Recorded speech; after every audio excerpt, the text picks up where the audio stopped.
नमस्ते। आज हम बात करने वाले हैं एक ऐसे संकट की जिसने भारत की अर्थव्यवस्था को पूरी तरह से हिला कर रख दिया। देखिए, कोविड-19 सिर्फ एक हेल्थ इमरजेंसी नहीं थी। नहीं, ये एक परफेक्ट स्टॉर्म था। एक ऐसा तूफान जो एक पहले से ही धीमी पड़ती अर्थव्यवस्था पर आके टकराया। जान है तो जहान है, ये शब्द ये सिर्फ एक नारा नहीं था। ये वो सोच थी जिसने भारत के शुरुआती और बहुत सख्त लॉकडाउन को दिशा दी। इसका मतलब साफ था, फिलहाल इंसानी जान बचाना सबसे जरूरी है, भले ही इसके लिए अर्थव्यवस्था को रोकना ही क्यों ना पड़े। अब इस संकट को जो बात और भी ज्यादा गंभीर बना देती है वो ये है कि ये तूफान एक मजबूत तेज रफ्तार से चलते जहाज पर नहीं आया। नहीं, ये एक ऐसे जहाज पर आया जो पहले से ही समुंदर में धीरे चल रहा था और कई मुश्किलों से जूझ रहा था। और ये समझना बहुत बहुत जरूरी है। देखिए, महामारी के आने से काफी पहले से ही 2014 के बाद से हमारी आर्थिक विकास दर लगातार नीचे जा रही थी। इस सुस्ती ने हमारी इकोनॉमी को अंदर से थोड़ा कमजोर कर दिया था और इसीलिए जब महामारी का झटका लगा तो वो बहुत भारी पड़ा। तो चलिए एक एक करके देखते हैं कि हुआ क्या।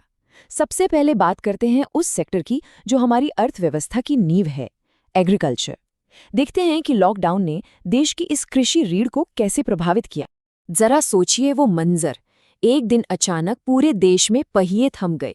ट्रकें जहां थीं वहीं रुक गईं, मंडियां बंद हो गईं, सप्लाई चेन पूरी तरह से टूट गई। और इसका सीधा असर पड़ा हमारे किसानों पर, जिनकी फसलें कटाई के लिए तैयार खड़ी थीं, लेकिन उन्हें बाजार तक पहुंचाने का कोई भी रास्ता नहीं बचा।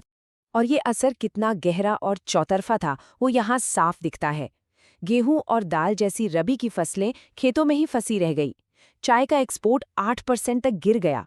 कुछ गलत अफवाहों ने पोल्ट्री उद्योग को भारी नुकसान पहुंचाया। और सोचिए, ठीक फसल कटाई के पीक सीजन में एपीएमसी मंडियां बंद थी। होटल रेस्टोरेंट बंद होने से सब्जी उगाने वाले किसानों के पास कोई खरीदारी नहीं बचा।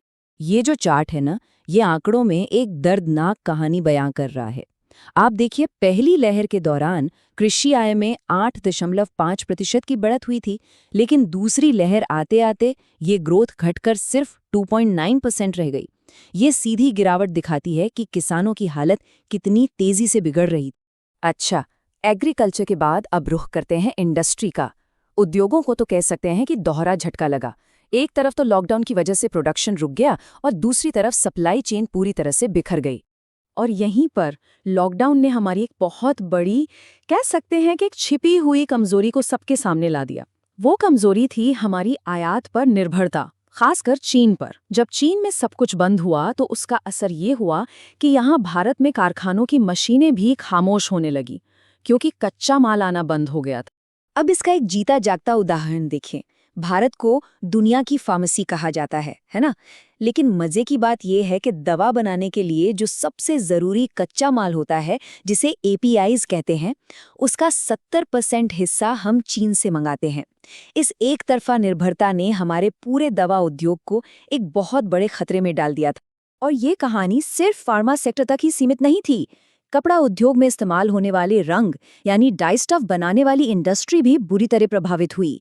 चीन से कच्चा माल आने में देरी हुई और नतीजा, उनका लगभग 20% प्रोडक्शन ठप हो गया। अब बात करते हैं उस सेक्टर की जिसे अक्सर इंडियन इकोनॉमी की लाइफलाइन कहा जाता है, हमारा सर्विस सेक्टर। लेकिन इस संकट में ये लाइफलाइन भी कमजोर पड़ने लगी थी। और इसे लाइफलाइन क्यों कहते हैं? क्योंकि यही वो इंजन है जो भारत की अर्थव्यवस्था को सबसे तेज दौड़ाता है और करोड़ों लोगों को रोजगार देता है। आईटी, टूरिज्म, हॉस्पिटैलिटी, ये सब इसी का हिस्सा है। लेकिन मार्च 2020 आते आते इस इंजन पर जैसे जोर से ब्रेक लग गए। नए बिजनेस के ऑर्डर आने बंद हो गए, विदेशी मांग खत्म हो गई और ये पूरा का पूरा सेक्टर सिकुड़ने लगा। और ये तो सिर्फ शुरुआत थी, असली असर तो दिखना अभी बाकी था। तो अभी तक हमने अलग अलग सेक्टर्स की बात की। चलिए अब इन आंकड़ों से आगे बढ़कर देखते हैं कि इन सब का जमीनी हकीकत पर, आम लोगों की जिंदगी पर और पूरी अर्थव्यवस्था पर क्या असर हुआ। ये आंकड़ा सच में दिल दहला देने वाला है। एक अनुमान के मुताबिक लॉकडाउन के दौरान करीब 14 करोड़ लोगों ने अपनी नौकरियां खो दी। 14 करोड़! ये सिर्फ एक नंबर नहीं है, ये 14 करोड़ परिवारों की कहानियां हैं जिनके ऊपर इस संकट का पहाड़ टूट पड़ा था। और ये चार्ट पूरी अर्थव्यवस्था का एक एक्सरे जैसा है। ये GVA है, यानी ग्रॉस वैल्यू एडेड। आसान भाषा में कहें तो अर्थव्यवस्था के हर हिस्से ने मिलकर कुल कितना सामान या सर्विस बनाई। और जैसा कि आप देख सकते हैं, लगभग हर सेक्टर लाल निशान में है, मतलब नेगेटिव ग्रोथ। सबसे बुरी मार फाइनेंस और रियल एस्टेट जैसे सेक्टर्स पर पड़ी। कुल मिलाकर अर्थव्यवस्था के उत्पादन में 9.3% की गिरावट आई। ये एक बहुत बहुत बड़ी गिरावट थी।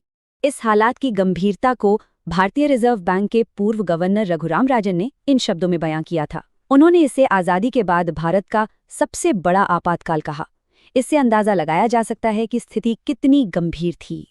तो इतना बड़ा झटका लगने के बाद सवाल उठता है कि सरकार ने क्या किया और इस संकट से उबरने के लिए, अर्थव्यवस्था को वापस पटरी पर लाने के लिए आगे का रास्ता क्या था।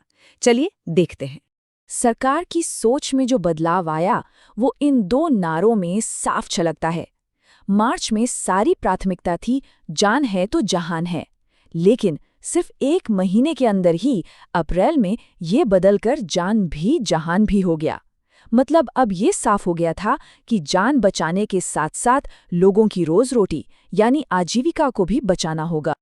और इसी संकट के बीच से एक नया आइडिया, एक नई सोच सामने आई, आत्मनिर्भर भारत। इसका लक्ष्य साफ था, अपनी ज़रूरतों को पूरा करने के लिए दूसरे देशों पर, खासकर चीन पर निर्भरता कम की जाए, देश में ही उत्पादन बढ़ाया जाए। हाँ, ये भी साफ किया गया कि आत्मनिर्भरता का मतलब दुनिया से कट जाना नहीं है, बल्कि खुद को इतना मजबूत बनाना है कि हम किसी पर भी निर्भर ना रहें। तो एक मजबूत और लॉन्ग टर्म रिकवरी के लिए आगे क्या करने की ज़रूरत है? एक्सपर्ट्स ने कुछ बुनियादी सुधारों की सिफारिश की, जैसे कृषि और उससे जुड़े उद्योगों को और मजबूत करना, जिन लोगों की नौकरियां गईं उनके लिए रोजगार के नए मौके बनाना, इंफ्रास्ट्रक्चर के काम में तेजी लाना और सबसे ज़रूरी हेल्थ केयर और टेस्टिंग पर सरकारी खर्च को बढ़ाना। तो आखिर में ये पूरा संकट हमें एक बहुत बड़े सवाल के सामने लाकर खड़ा कर देता है। इस महामारी ने हमें आईना दिखाया है कि हमारी अर्थव्यवस्था में कहां-कहां और कितनी गहरी कमजोरियां हैं। अब असली चुनौती ये है कि इन कमजोरियों को दूर करके एक ऐसी मजबूत और आत्मनिर्भर अर्थव्यवस्था कैसे बनाई जाए जो भविष्य में आने वाले ऐसे किसी भी तूफान का सामना करने के लिए तैयार हो।